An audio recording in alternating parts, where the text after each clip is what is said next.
recording. What's up, guys? It is Eriz Trades. I'm gonna be showing you guys today how to pass an eval because I got pretty upset today. Overall, good trading day, but very volatile. But I caught a pretty good trend in the morning. But the reason why I failed the eval was not because I wasn't making money. I was up 2,000. Problem was my trailing drawdown was triggered. So normally gaps are filled at the start of the week on Mondays. When they're not, that is a big sign of trouble. It's either rollover week or there's some news going on that is making market prices unstable. And basically I caught this wick up, and then all day I just scalping some losses or some small wins. But on the account, regardless, I only had about maybe $50 left of trailing for the day, just because trailing works differently now with the new evals. So with the new evals, you actually have less drawdown. I'm actually going to open it, and the sale has been extended by a few more days. So I'm considering buying some, but if anything, I might go some sort of Easter sale, because I'd be more with around the 28th or possibly the 8th, which is playing with numerology, and that's what I'm trying to do a little bit. But hold on, let me show y'all something on Ninja Trader. So on Ninja Trader or any other eval, you have something that's called trailing drawdown. Trailing drawdown simply is a number that is the bare minimum that you can lose before your account is closed. So on this account, I have about $1,361 left in losses before this account is closed.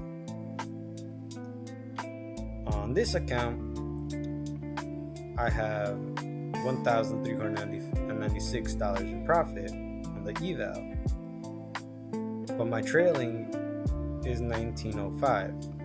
With the new update, it's 2,000, the max you could lose. So on this account, I'm pretty good standing. I'm at about, maybe 1,500, a little 1,600 away from passing this eval. It's pretty good. That'd be 2 legacy accounts. So I'm not too, 2 clicks.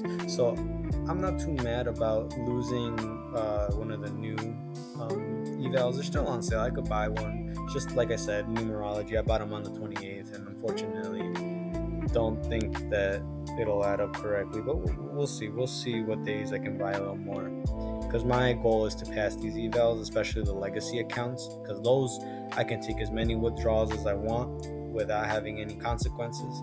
While on the newer ones, you are basically forced to either buy a new eval or open a personal account. So you're trading your own funds versus their funds.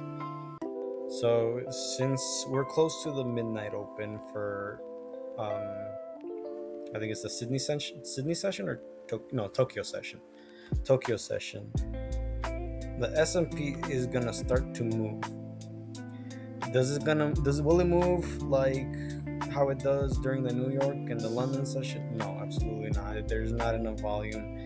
They don't care about American companies. It doesn't affect them as much. So there's not as much volume. So right here, I could either, trend line, break a structure, long it, lower low, short it.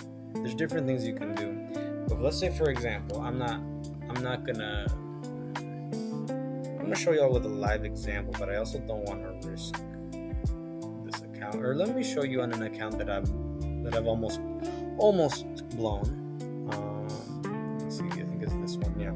See, $21 left in trailing. That is absolutely atrocious. This number should not happen. To get to this means you're leveraging way too much, or you're falling a victim to their new rules. And what I mean by that is, okay, it's $21 left in trailing. Since this is such a slow market, I will actually trade this. And if this closed, it's $21. I had no chance either way. So trend line was broken, obviously.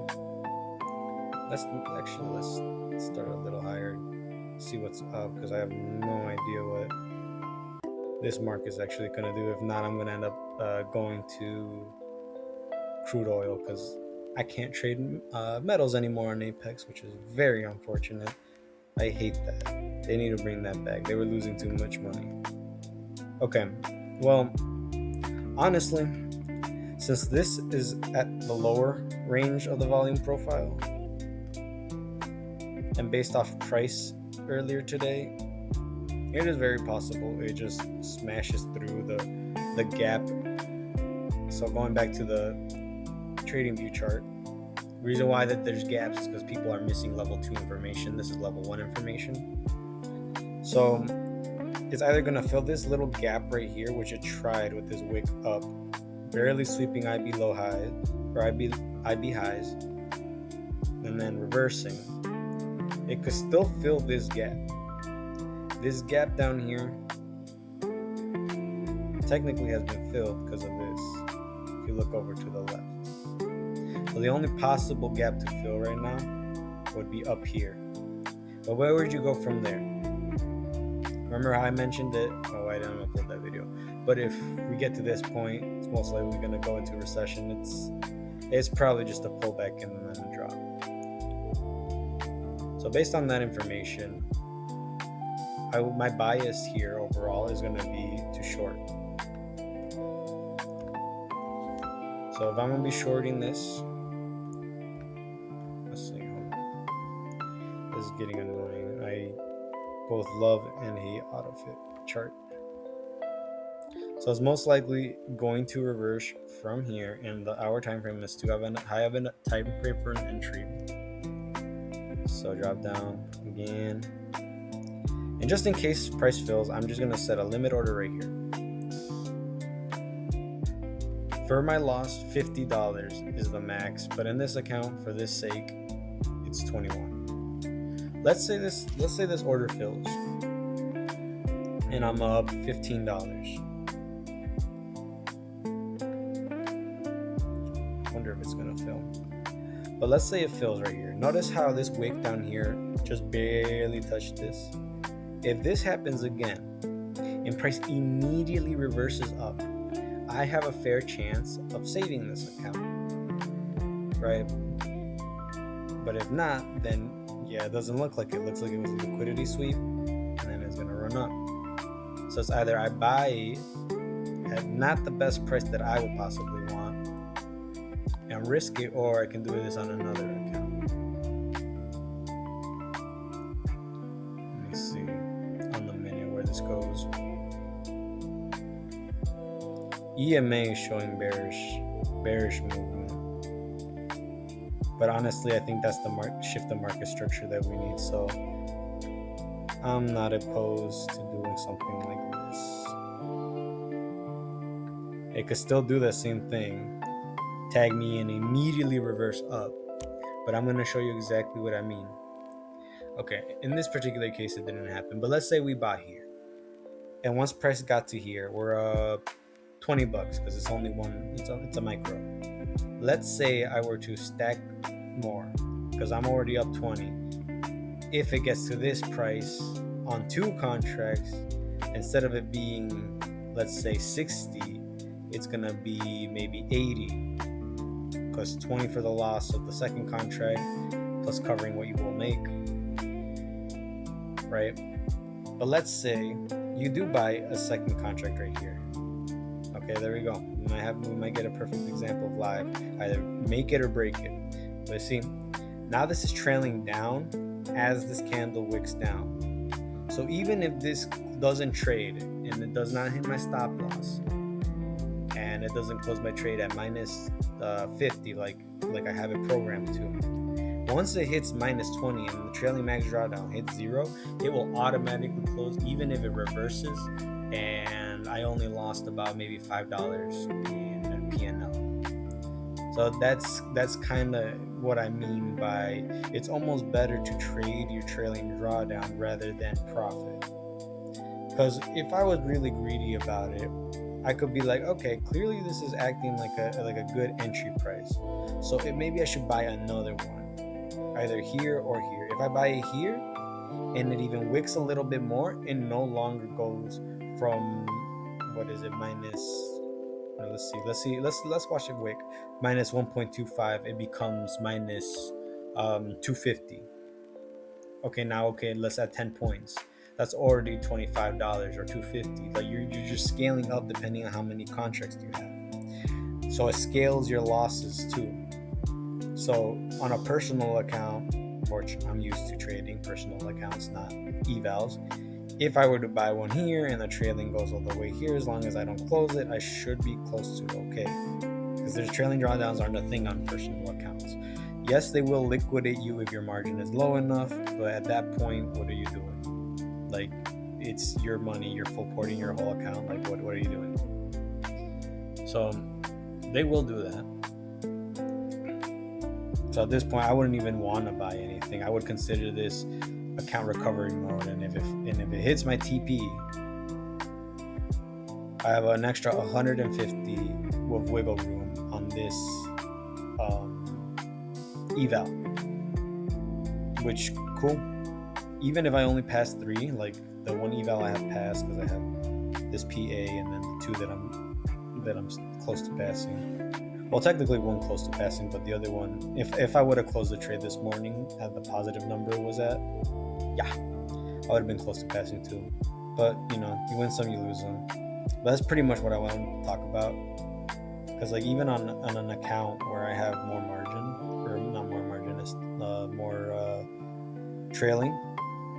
Even if I buy here, goes up, goes back down, I buy again, goes all the way back up. Right here, I'm already up plus 100. I buy another contract and it goes down here, and I lose money. That's still gonna count towards my trailing drawdown. So the profits don't matter anymore, especially because you have less wiggle room. $500 is a lot of money. That's at least compared to my take profit and stop loss ratios. That's a whole two. So if 2 contracts is 100, 2, 4, 6, 8, however many contracts I can buy and take losses, versus like now you can't take as many. And then with the whole scaling rules changing, like you can't scale on a 50 count, you can't scale 10 minis or 100 micros anymore, even though that's what it was a couple weeks ago. That's why they call the accounts I still have legacy accounts, because they're old. They're the older ones, grandfathered in. But yeah, like it's just almost better to not trade PNL, but rather your trailing drawdown, just because it's not worth it to be stressed. Like let's say on that account where I was up 2,000 and I just needed another 1,000 to pass. I was more stressed out trading that account, being close to pass, with such little trailing drawdown, that I felt like even trading 1 micro, I was scared. And when you're trading, you never want to feel scared. You want to trade without emotion. Like if my information tells me that right here, I should, for the most part, have an edge that will make me make money as to compare to the person that was going short, then why would I not take it?